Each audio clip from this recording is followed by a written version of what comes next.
10 years, I'm sitting here in this moment with you all. So also, just to with regards to what Maureen said, is we are keeping the chat closed for the time being. We'll open it a couple of times. I'm going to ask some of your participation so we can kind of share some experience, and then open up the chat towards the end of the class. And if you have any questions, or you can always chat in if you're having any problems, you can use the chat to communicate with Maureen. And then what we're going to do is, after the session for about 15 minutes, we're just going to leave this room open. So if there's anybody that has any questions, anybody that has any thoughts, anything they want to share, we're just going to keep the room open for 15 minutes, and so that'll be available. So what I'd like to talk about today in our first class to get together is just some of the basics, kind of starting out with mindlessness. And, where often, I don't know about you, but oftentimes I'm more familiar with mindlessness than I am with mindfulness. Talking about it, interesting, we're either mindless or mindful, one or the other. That's our two kind of states of being. And the research shows that 40% of the time, our waking time, we are thinking about something other than what we're doing. Our mind is off doing something else. Now, in some respects, this is awesome, because if we had to actually think about every single thing that we did, we wouldn't be able to get out of bed.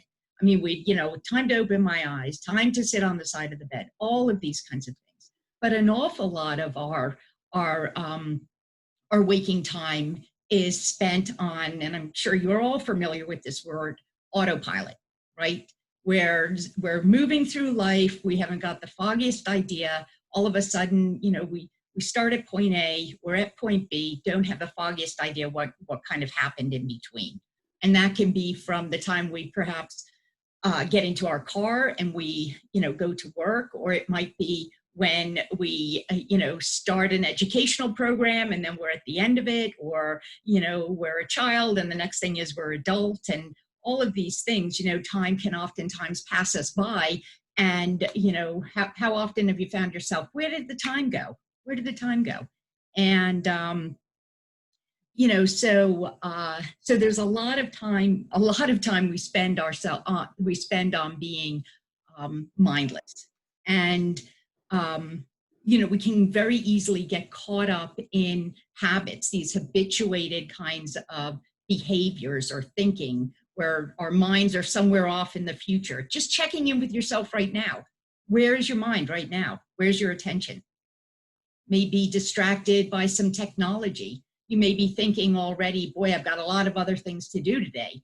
It may be right here, paying attention to to what's going on in with what I'm sharing. And there's no right or wrong.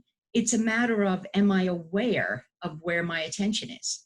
And we'll get into that a little bit more. But so often we are unconscious, we're unaware of where our attention is.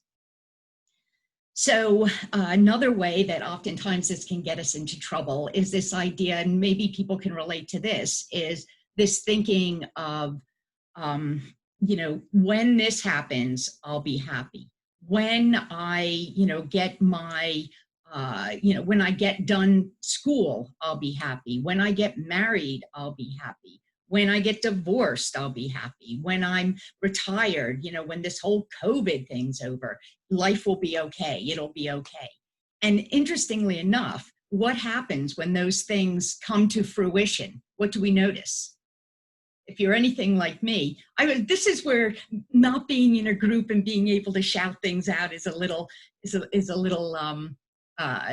not to our advantage on Zoom. But if we have, have 66 people, but if you're anything like me, I may attain a particular goal, or I might get to a particular place, and the next thing is I'm kind of like, oh, that's nice. Now what? Now what? So it's this oftentimes looking outside of ourselves to make ourselves feel okay inside. That comparing, that needing bigger, better, faster, And an awful lot of this comes from our culture, comes from our society, how we're raised, all kinds of messages that we become kind of habituated to. We start kind of buying into. And what is success? What's failure? What's right? What's wrong? What's my opinion on this? We kind of assimilate, or we take this stuff off, oftentimes not even realizing. And the piece is, there can be consequences of that if I am just moving through life in my habituated ways, in my thought patterns, in my behaviors, totally unconscious of it. So, and then what about technology? Do I even need to talk about the distraction, what technology, does to us in our lives these days? Everything, with pinging, dinging, ringing, we're constantly even maybe noticing on Zoom how many people are scrolling through the different windows. Oh, do I know somebody here? Don't I? Or looking at themselves, like, I wish I didn't comb my hair properly, whatever that is. How easily it is to get distracted by all of this visual kind of stimuli, this, this colors, the sights, the sounds. It's just, we're being bombarded constantly. And our attention, it's either coming at us full tilt, or we're being, we're trying to seek it out. I had never heard the term, the acronym, fear of missing, FOMO. Have you heard of FOMO? FOMO, fear of missing out. I had never heard of that. And boy, when I heard it, did it resonate. Not only am I being bombarded by data and information, but God forbid I miss one thing. So even when I was looking up this morning, I'm looking up, what was that acronym? FOMO. I'm looking it up. And then, of course, underneath, there's all these other articles. And then there's pictures. And I'm thinking, maybe I should, no, pull it back. What is my, what am I supposed to be focusing on right now? But constantly. And I was just thinking with this, with this whole piece, and I was at school one day and at the college, and there's kind of a balcony. You can look over into this, the mezzanine area. And I was looking at this young fella, and he's sitting on the couch, and there's two massive monitors up on the wall in front. And so one of the monitors is playing all of the upcoming events for school, and there's a little ticker tape banner going underneath with all kinds of other information. And then there's advertisements going down the side. And then the other monitor is playing the news. And, usually on the news, it's not really happy stuff, right? It's, it's sensationalism, it's those kinds of things. And then, so there's that going on. And then I look at him, and he's got his laptop open. He's got his cell phone, he's got his earplugs in, he's got a cup of coffee, and he's got some, I couldn't see his crappy little snack. Well, my assumption, it was a crappy little snack.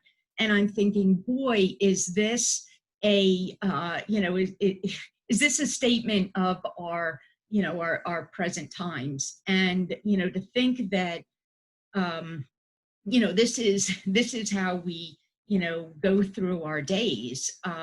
It's amazing. Sometimes I'm amazed at we're miracles that we can, move from one moment to the next, considering all of this, this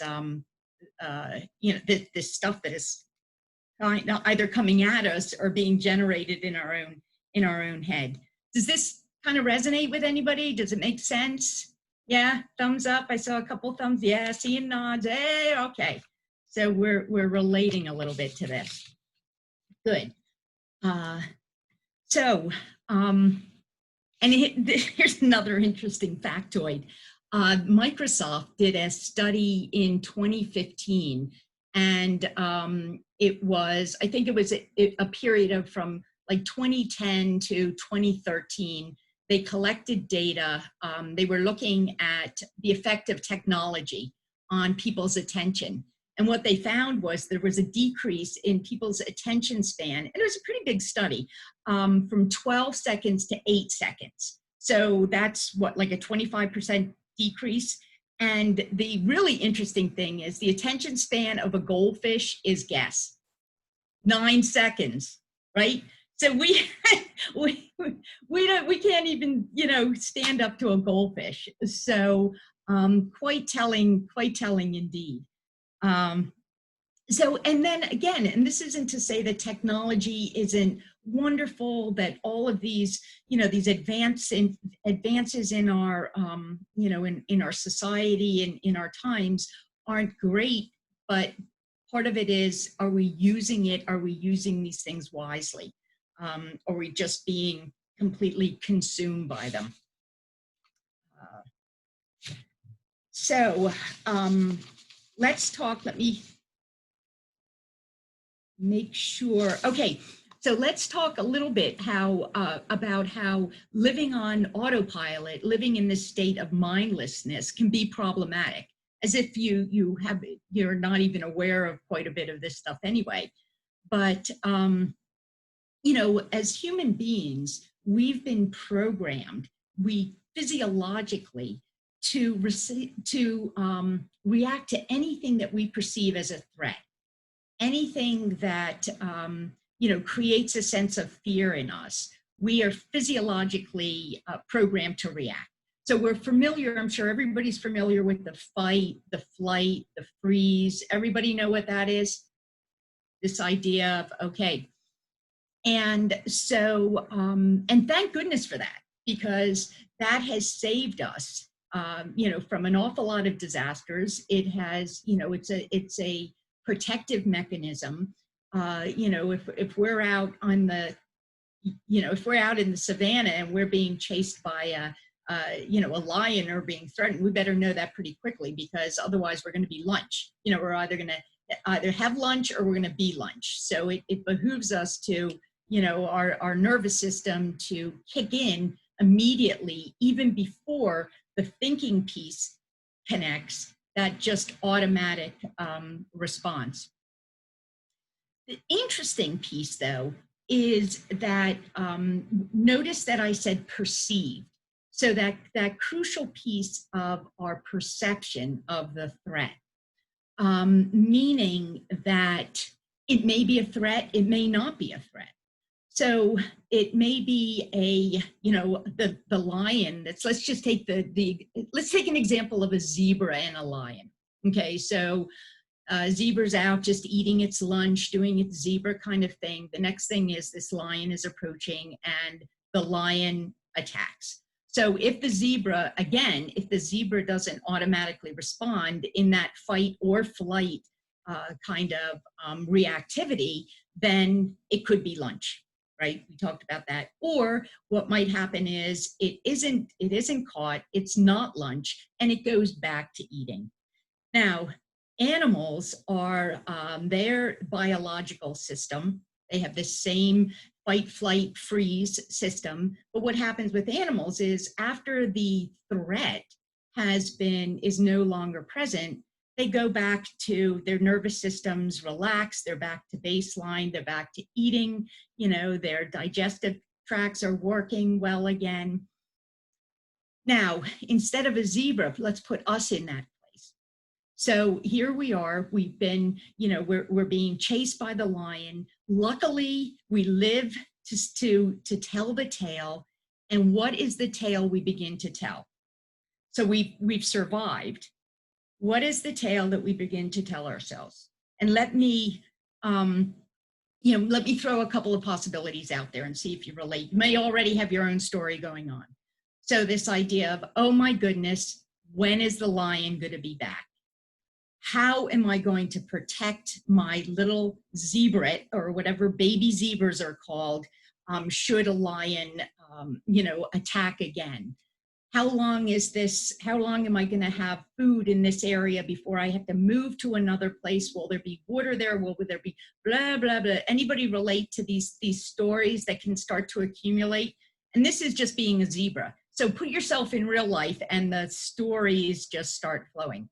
So the really interesting piece in this is when I talked about perceived threat, our nervous systems, our biology doesn't know the difference between a real threat and a perceived threat. So not only am I, not only does my nervous system get completely jacked up when I'm in that actual fight or flight, get away from the lion, but even after I have stopped and I'm back to, I'm in a safe place, the stories that my mind generates creates the same reactivity, perhaps not as robust, but reactivity of the nervous system that the actual event happened.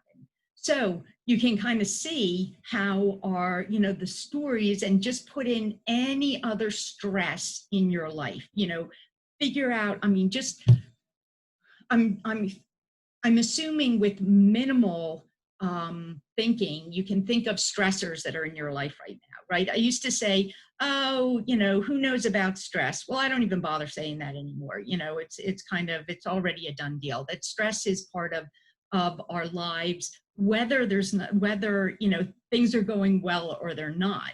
But there's this additional piece of, what are we doing with these stressors in our lives? So does this make sense, what I'm talking about here? Okay. And if you have it, you can always shoot Maureen a question. So we're talking about our survival brain, and this is the piece, and we'll go more into this as, next week with a little bit more of the specifics, but this fight or flight part of our brain is activated immediately without any intention on our part. It's just, it just happens. And when we go into that storytelling, the front part of our brain, which is, we know that that's where the thinking part of the brain, just to keep it incredibly simple, goes offline. So there's not this connection between our, our reactive survival brain and the thinking part of the brain. And so we just go into this kind of automatic, when we perceive a threat, we go into this automatic, habituated kinds of behaviors and thinking. Since I often get off on tangents, I'm actually paying attention to my clock. So, so what I'd like to do actually is, I would like to just kind of go through a little exercise with you. And so what I'd like you to do is just kind of get relaxed as is possible in this moment. And you can either close your eyes or you can keep them open. It's up to you. And I'm just going to ask you to bring to mind a situation that is creating stress in your life, that you're noticing is creating some of that reactivity, a stressor perhaps, that it doesn't have to be the biggest thing in your life, just, whether that is something around teaching, something around a family situation, a relationship situation, perhaps financial, perhaps, doesn't matter, whatever comes to mind, whatever you notice. And just really starting to think about, like, what are the stories around that when you bring to mind? So there's the actual event, and not to minimize that in any way, but then noticing the stories. And as you do so, noticing in the body, there's any particular sensations that you're noticing, maybe areas where you're carrying a little bit of stress or tightness, noticing the breath, just checking in.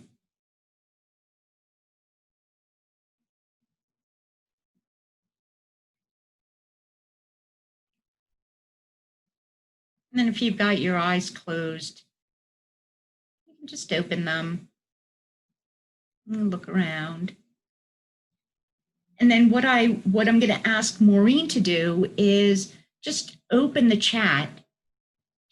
And what I'd like you to do, what I'm inviting you to do is just type in maybe 1 word or 2 words of what you were actually noticing in your body as you were bringing that, that stressful situation, that struggle that you're having, that you're aware of. What did you notice in your body? Let me just type it in. Tightness, okay? Tense shoulders, tight shoulders, tension, jaw tense, anger, tense neck and shoulders, heart beating faster, moving fast, heart racing. Just noticing what you notice when you're reading these. Anxiety. So a lot of tenseness in the jaw, chest, neck, tense in the shoulders, exhaustion. Okay. Yeah, so thank you very much for participating in that. And what I'm going to ask now is I'm just going to ask that we take 3 intentional deep breaths together. So just like inhaling through the nose, just sighing out, however that is. Just doing that a couple more times, just.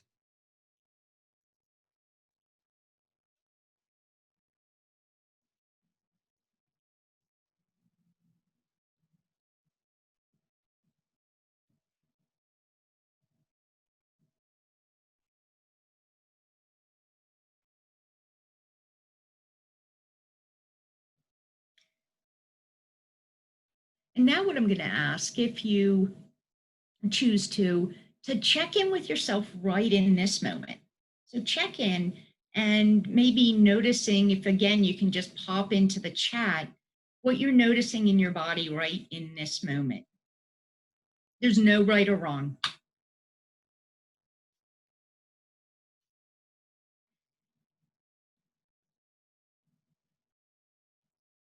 Calmness, lightness, calmness. Chest too tight to breathe. Okay, relief, more relaxed, release.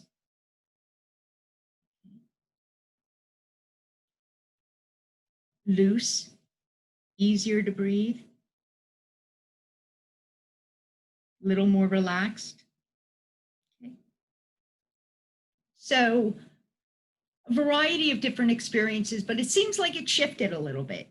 Seems like it shifted from, kind of these what we might consider symptoms or sensations associated with stress or fear or kind of activation, settling in, to something a little lighter, something a little different. And again, there's no right or wrong.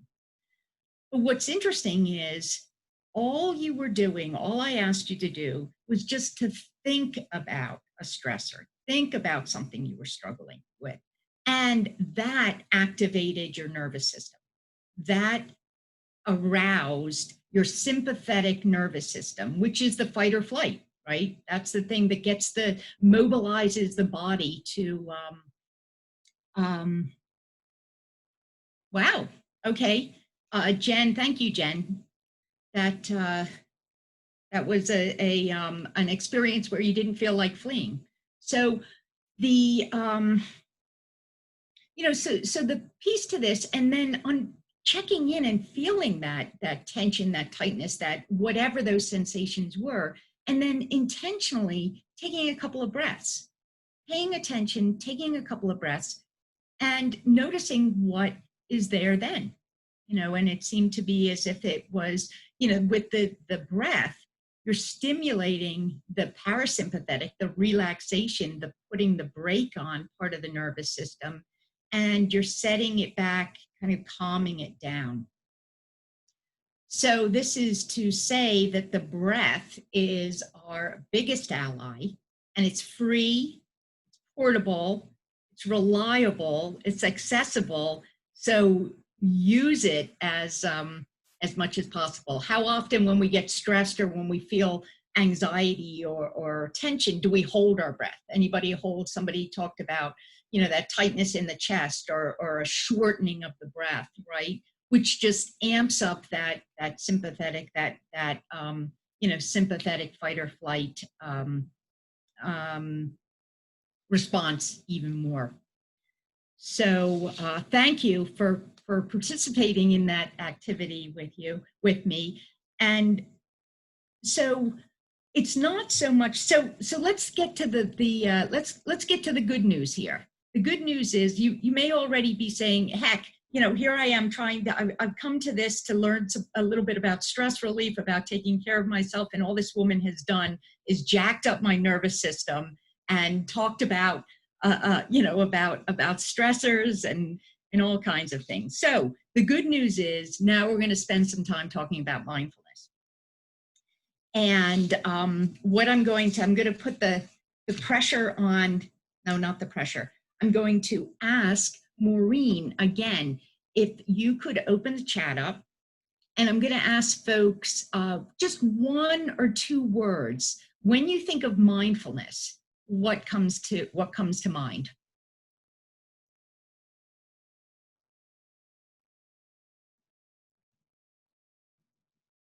Awareness, being present, presence, awareness, stillness, relaxation, stepping back,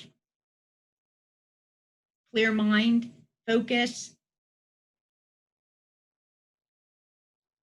You guys are learning relaxation, paying attention, being in the moment, being able to calm down. Great. All wonderful pieces of being mindful. Learning ways to have a clear mind and calm calm down. Wonderful. Wonderful. So let me give you a couple of definitions, that are floating around when it has to do with mindfulness.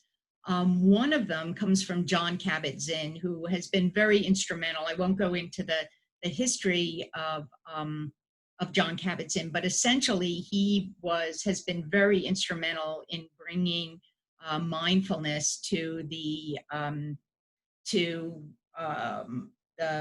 healthcare kind of arena, in setting up a program or developing a program called mindfulness-based stress reduction. And the other wonderful thing about this gentleman is, and this was back in '79, he is a scientist, and right from the get-go, he was bringing meditation was a big piece of the program, and knew that, start talking about meditation way back when, and people they're not even going to listen to you. They're not going to think you're credible at all. So all to say, he started doing research, and that research has grown exponentially on the benefits and ways in which mindfulness can be helpful to our physical self, our emotional, our cognitive kinds of pieces of our well-being, connection, resilience, emotional maturity, resilience. So anyway, all to say, we're back to the definition that Jon Kabat-Zinn has offered, and that is the awareness that comes from paying attention intentionally in the moment without judgment.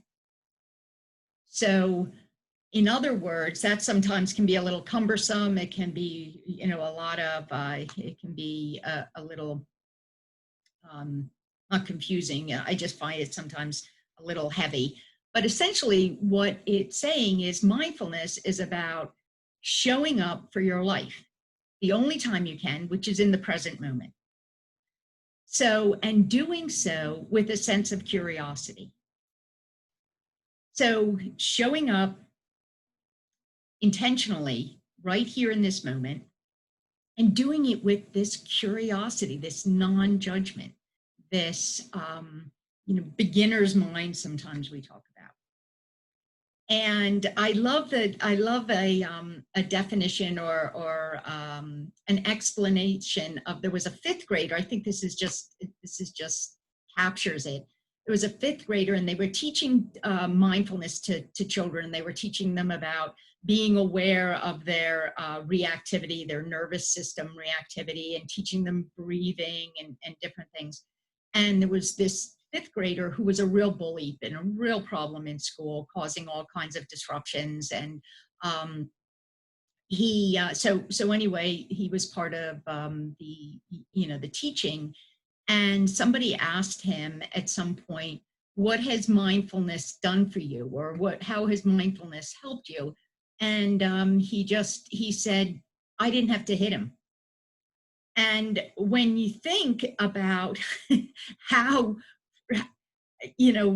when you think about the implications of that for not only that child, for the child that he didn't have to hit, for the other students in the, maybe the classroom, for the teacher, for the parents, for the school. I mean, you can see the rippling effects of just because this child was able to self-monitor, able to recognize when he was becoming aroused, becoming angry, becoming, reactive.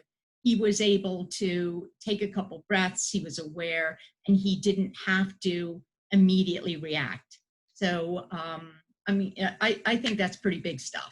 That's pretty big stuff. So, so mindfulness is, it provides that opportunity to not spend so much time in autopilot, in just moving unconsciously through our lives moment to moment. And when we're paying attention, when we're aware of what is going on in this particular moment, with both inside of our experience, so what we're thinking, what we're feeling in our body, whether that's sensations, whether it's emotions, we're aware of that, we've got some idea of what's going on around us, we can make conscious decisions. We can we can participate in that moment fully, which can potentially make the next moment a whole different ballgame. Does that kind of make sense? So, so check in. Where's your attention right now? Where's your attention? Maybe here, maybe somewhere else. It's helpful to know that, because if if I check in with myself right now and I notice my attention is already on the meeting that's going to be happening at 10 o'clock, I can say, maybe it's important for my mind to be in the meeting at 10 o'clock, but maybe it's not. Maybe I can come back here to right now. All right. So, and the bottom line is everything happens right now. And the other bottom line, the truth is, we're in a brand new moment. And this is the only moment that we can really make decisions and participate in our lives. So how am I showing up? How am I showing up for this moment? Okay. So I said a little bit about the benefits of mindfulness, another of, just increasing attention, increasing focus. Talked about some of those others. Actually, neurologically, you may be familiar with the term neuroplasticity. It changes function and physiology in the brain. There's studies that show that. And we can talk a little bit more about that at some point, but I don't want to, just checking on this time. All right, so what I'd like to do is I'd like to talk a little bit about mindfulness meditation. And when I say the word meditation, notice what the thoughts are in your mind, or if there is any kind of reactions when I say meditation. Maybe there's kind of, oh, here we go. It's the foo-foo, ding-a-ling, kumbaya kind of thing. Now she's asking, knew there was some kind of catch to the program. Or maybe there's a real interest, or maybe some of you have already had a taste or practiced mindfulness meditation. So again, I always try to encourage people to pay attention to what's going on, how they react to words. I mean, it's amazing how powerful words are.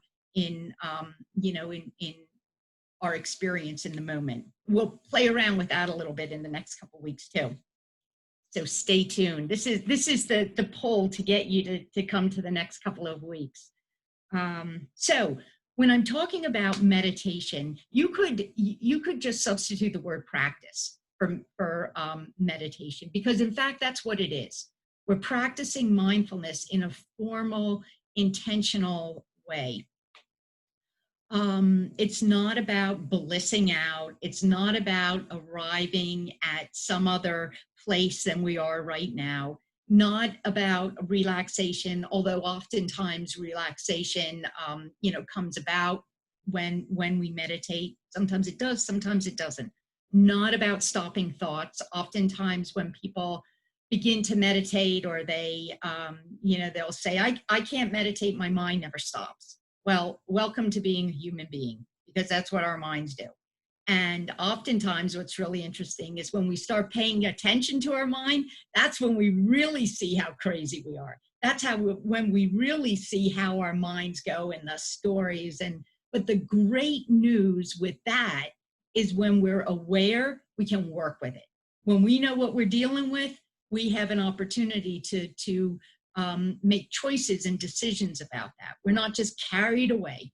We're not just caught up in our story and being pulled over the falls. So it's not associated with religions. It's sometimes people, have some reticence, and it's not okay.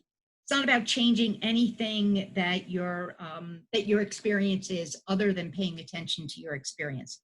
So having set that up, what I would like to do is I'd like to lead you in just a very brief kind of mindfulness meditation. And this is just going to be, about, let's see, where are we time-wise? About 10 minutes, maybe tops. And notice when I say 10 minutes, oh my God, I can't sit still for 10 minutes. What are you talking about? I got a million other things, whatever. Like, oh, this might be a nice opportunity. Just again, and be curious, be curious. So again, finding yourself in a comfortable posture, whatever that is, sitting on a chair, may find yourself somewhere resting on some other piece of furniture or bed, floor, no right or wrong. Again, if you choose to close your eyes, you can do that, or just kind of have a soft downward gaze so that you're not distracted kind of by the visual. And just noticing that you are sitting, noticing the contact of the body on whatever surface it finds itself. So that may be your bottom, the seat of the chair, the back of your legs. You may notice the soles of the feet on the floor, support from the back of the chair. Just noticing that and taking 3 intentional breaths, and on the out breath, just let go. Let go, allowing yourself to be supported a little bit more, not needing to hold on so tightly. We oftentimes don't even realize how tense and tight we are until we actually bring our attention to the body, to the moment.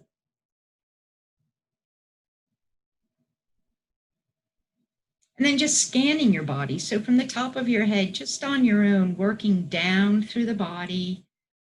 If you notice any areas of tension, perhaps checking in, if you had noticed tension or tightness earlier when we did that brief exercise, noticing what's there now.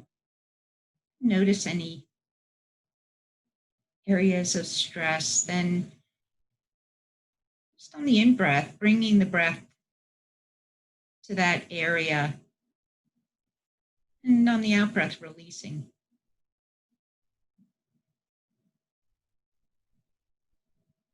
It may change something, it may not. There's no right or wrong. We're just being curious about this experience that we're having in this moment.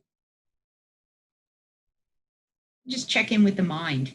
How's the mind right now? Is it busy? Perhaps spacious? Chaotic? At ease? And just being aware.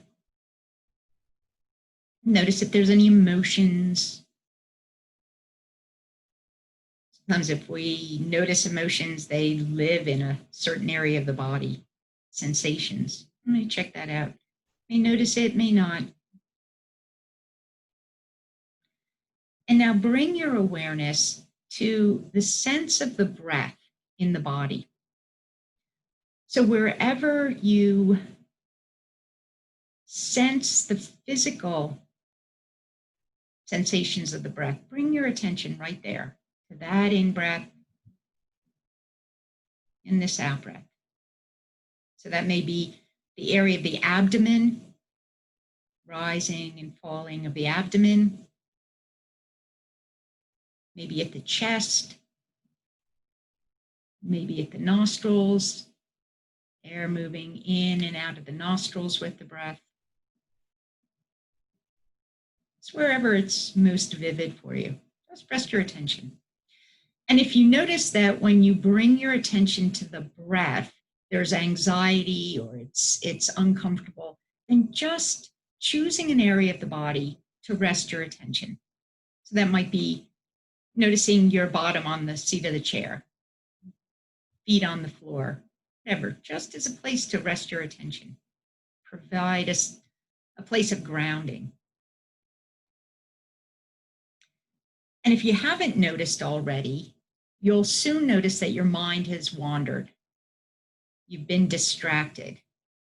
Perhaps you're already in the future, planning, perhaps worrying, or you're lingering in the past somewhere. You're distracted by sound. This is perfectly normal. This is what our minds do. Constantly all over the place. But the great news is when we're paying attention, when we notice that the mind's wandered, we're back in the moment. We can choose where to direct our attention. Just in this moment, we're bringing our attention back to our anchor of attention. So whether that's the breath or some other part of the body, we're just beginning again.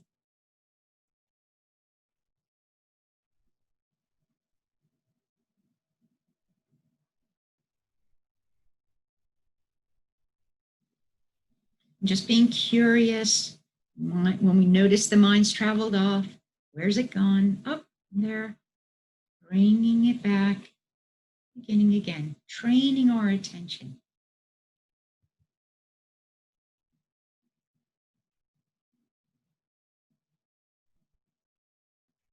Mind wanders 100 times and 100 times. Just bring it back. The more it wanders and we're aware of it, the more opportunity to train it.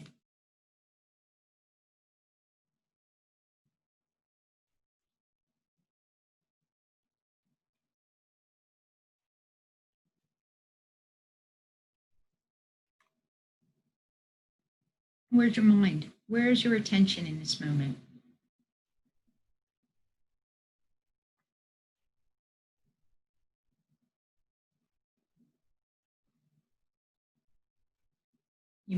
You may notice sleepiness or boredom or frustration or relaxation. Again, these are all normal states of mind. And we just notice them. We come back to our anchor of attention. We begin again.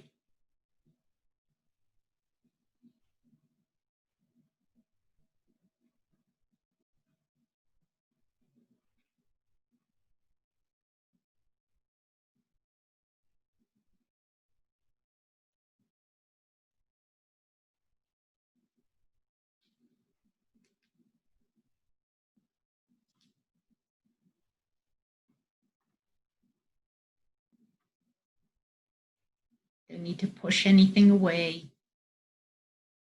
Notice if perhaps there's judging of pleasant or unpleasant, wanted or unwanted. And just notice it. It's all here. Don't need to change it.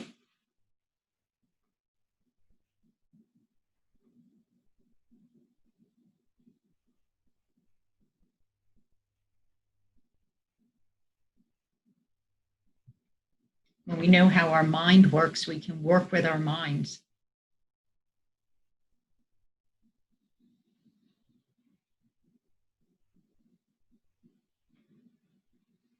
So now just kind of opening your awareness and just checking in with the body again. What do you notice in the body? Been any areas of tension, maybe just revisiting those places, noticing the mind, emotions. And again, it shouldn't be one way or another. There's no right or wrong. It's just that when we're aware of our present moment experience, our direct experience, we can participate in our lives. We can have a choice. We may just pause and take a couple of breaths, maybe feel our feet on the floor. And out of this state of presence, move into the next moment, potentially a whole different way. So again, just noticing the body on the surface it finds itself. If your eyes are closed, you can gently open them and reconnect.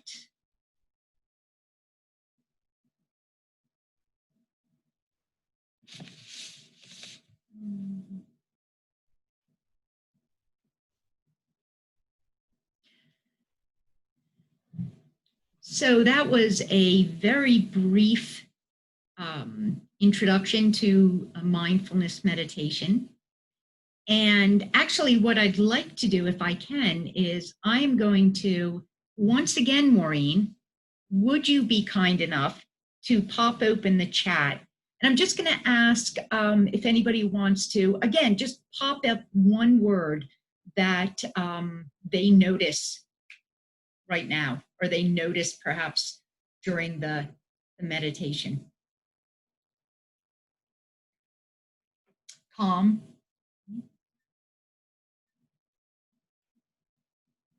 Ease. Cozy. All over the place. Peace, so relaxed.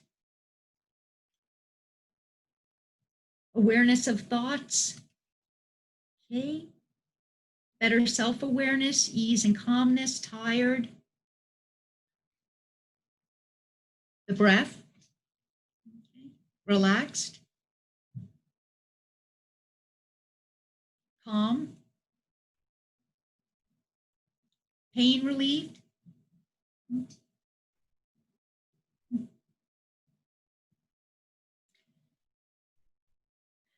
So just to say thank you, everybody. Thank you for participating in that. Antsy at start, very relaxed at end. Okay. All right.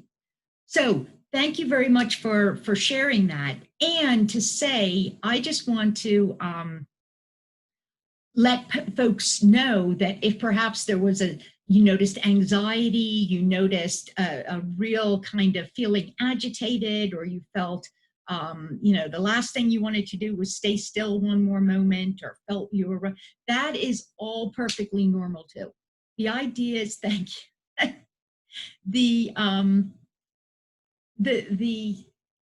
thing is, there's no right or wrong experience. It's whatever the experience is.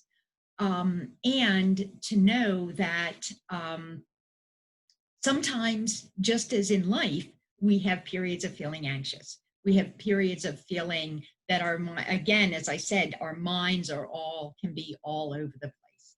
What's really interesting as we practice, well, I don't want to, you'll have to stay tuned for that thought too, because I just want to, I want to kind of respect everybody's time.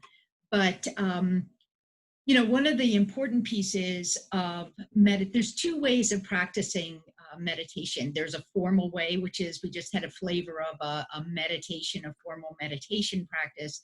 And then there's an informal way of practicing, which is essentially how do I bring mindfulness into the moments of my life, which is really where we want them to be, right?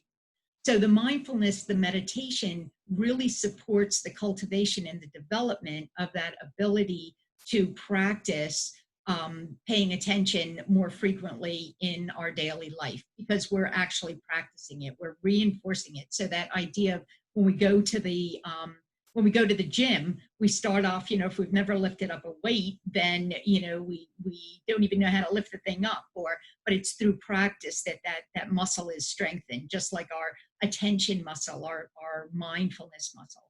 And formal practice is a way of doing that. Oftentimes I hear, we always hear, and I've been, definitely said it too, is this idea of I don't have time to fit one more thing in the day. And you're telling me you want me to sit down and take time out and actually pay attention to my breath, or do, some other kind of mindfulness practice. And what's really interesting is there's, and then people will say, well, how long do I have to meditate to get the effects? Well, you meditate for as long as you're willing to meditate. So if that means you start off with 2 minutes a day, then that's what you do, 2 minutes a day. If you, so it's something that you are cultivating, you're practicing. And there's people that never sit and meditate one day of their life, and they still benefit from mindfulness. So it's more that we're going to explore. I just wanted to give you a taste of that. The other piece, and here's another interesting fact. Okay, so if you decide, I figured this out, there's 1,440 minutes in a day. If you chose to practice 12 minutes of mindfulness meditation, that's only 0.008% of that day.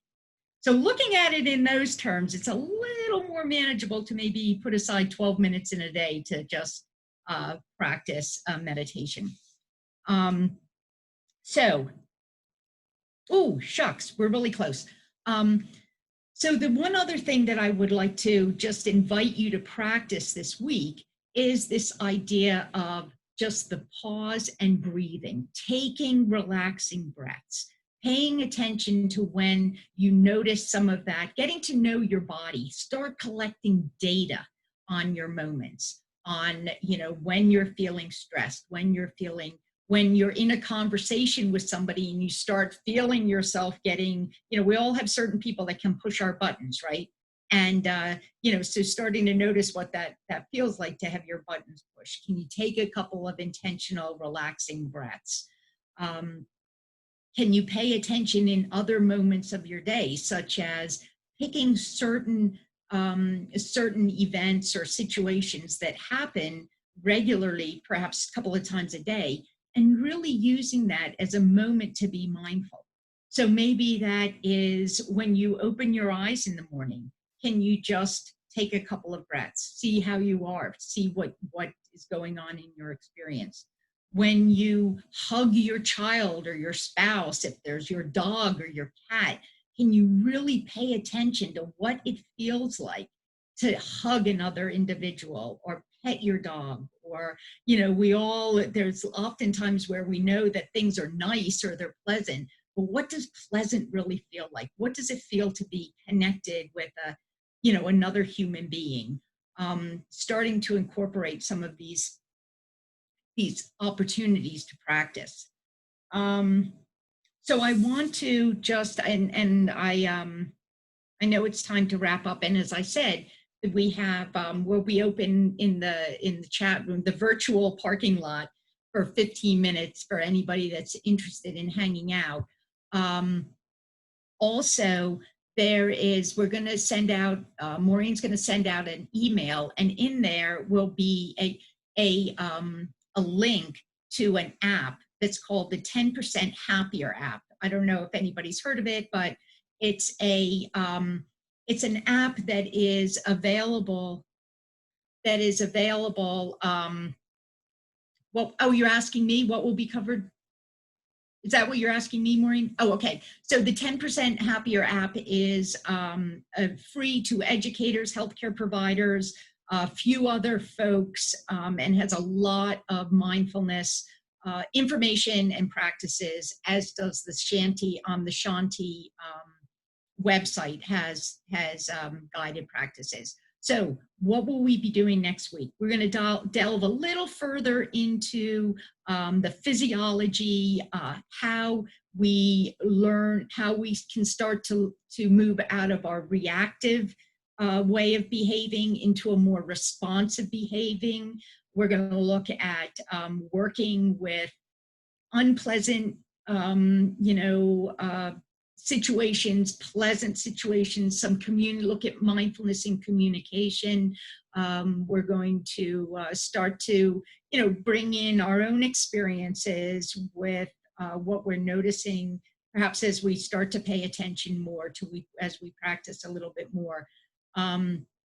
And another piece is when, when Maureen sends out the email, or even as we move into this next couple of minutes, if there's particular topics or focuses that you are that you want to know more about or are interested in, whether we're going to be covering it or not, also bringing that up. So I have an idea of that I'm hitting what needs to be addressed. How does that sound, gang? Okay. Do you want to unmute folks, Maureen?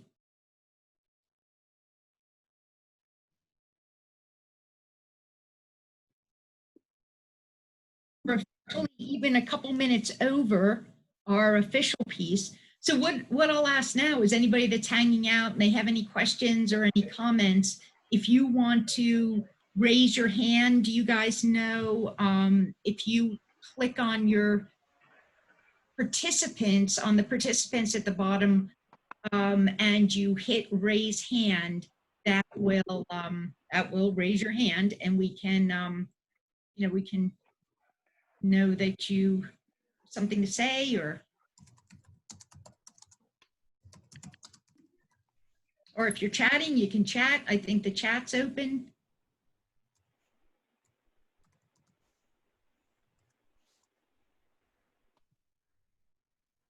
Any thoughts on experiences? Mary Ann, did you want to say something? Nope. Okay. No, I'm good. Oh, I'm sorry. I didn't know I was off of unmute. No, that's okay. We unmuted everybody, I think, to start off with. I would like to say thank you. This is a great opportunity. Oh, good. Yeah, well, I mean, I think that it's wonderful that you guys are willing to, again, as I said, come and spend this time for yourself.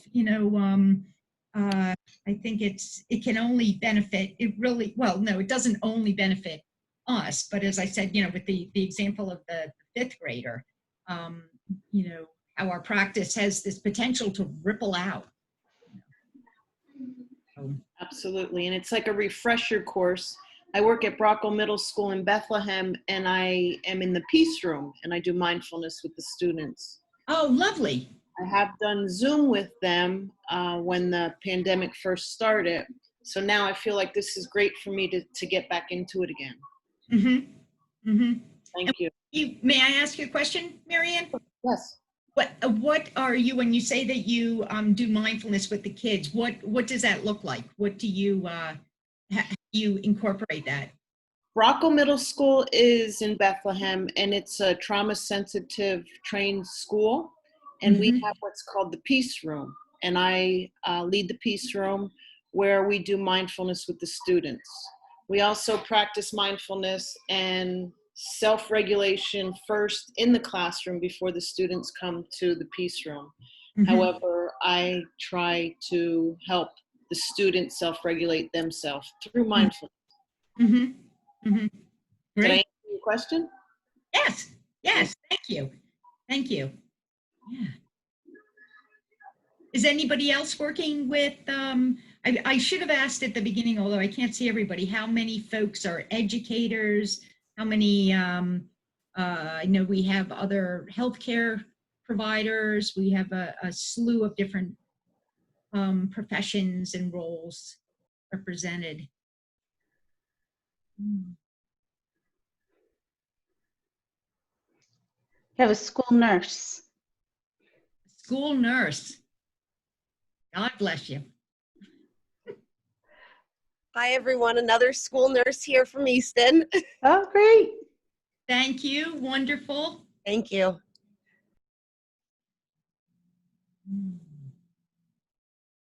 And the whole piece is that, you know, we need to develop this capacity of mindfulness, of presence and awareness within ourselves, again, to, you know, to bring that to whoever we work with.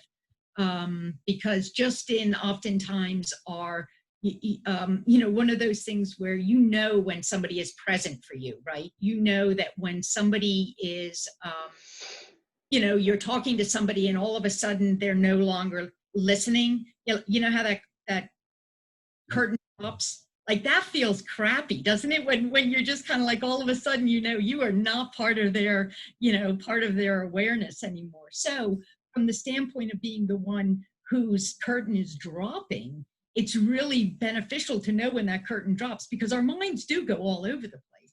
And so when, you know, I'm noticing that I'm starting to build that shopping list, you know, can I pay attention and come bring it back up and say, oh, I'm here with this individual. Let me pay attention. Let me listen to, and that changes the whole dynamic, right? When you're heard, you know, when you're actually, even if you don't say anything, you know that that's such a crucial connection.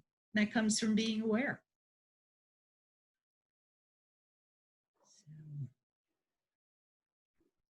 Is there anything anybody would want, you know, as they're thinking about our time together, you know, oh, is she going to cover this? Or boy, I'd like to find out a little bit more about, you know, how to apply mindfulness to this situation, or any kind of questions bubbling up, please let me know. Let us know.